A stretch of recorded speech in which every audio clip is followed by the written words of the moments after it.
Well, good morning, church family. Another Monday morning update. Jesus says in the Gospel of John that in this world we will have trouble, we will have tribulation, but that we should take courage or take heart because he has overcome the world.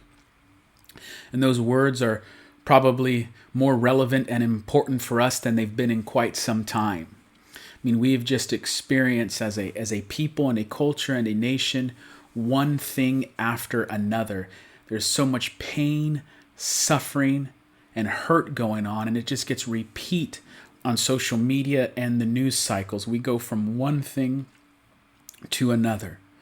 One just horrible tragedy after another. Coronavirus hit, shelter in place, the killing of George Floyd, and then the killing of a police officer just in our backyard, Ben Lomond. I just got done reading the article. Sergeant Damon Gutzweiler, trying to serve and protect, and gets ambushed.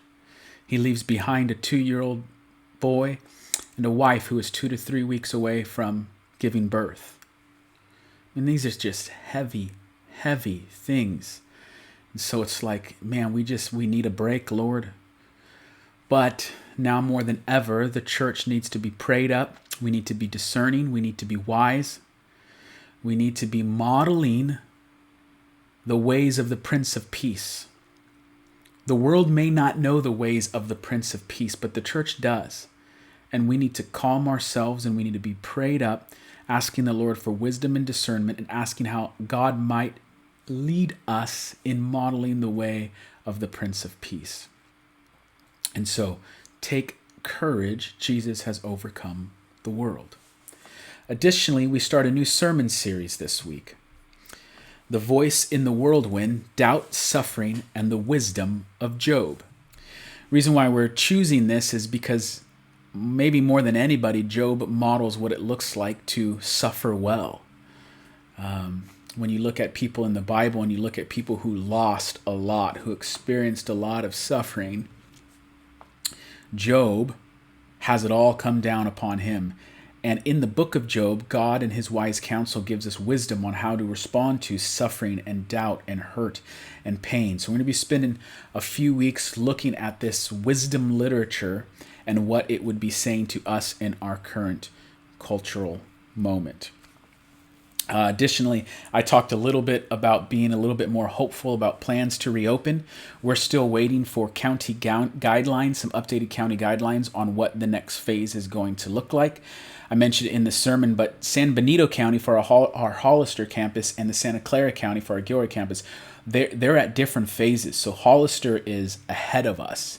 And so although I wish that there might be one giant grand opening for both Gilroy and Hollister simultaneously, in the coming weeks, we might have to have a different plan than we do for Gilroy. And that's fine. We're going to continue to work the strategy that we laid out in another sermon from a few weeks ago called An Equation to Reopen.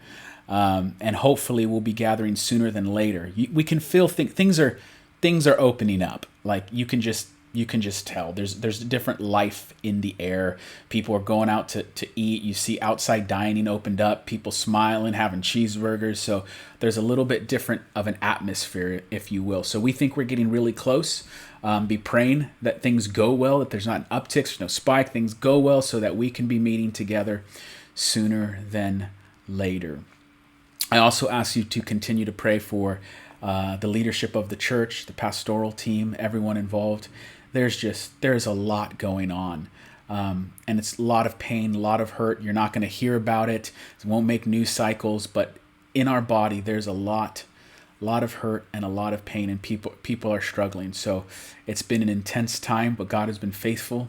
He's been faithful to care for this church, for the body of the church, and for the people of the church. So we just ask you to continue praying for that and thank God for his faithfulness to us. All right, everyone hang in there. Remember the words of Jesus. In this world you will have troubles. Take courage, for I have overcome the world. We'll see you soon.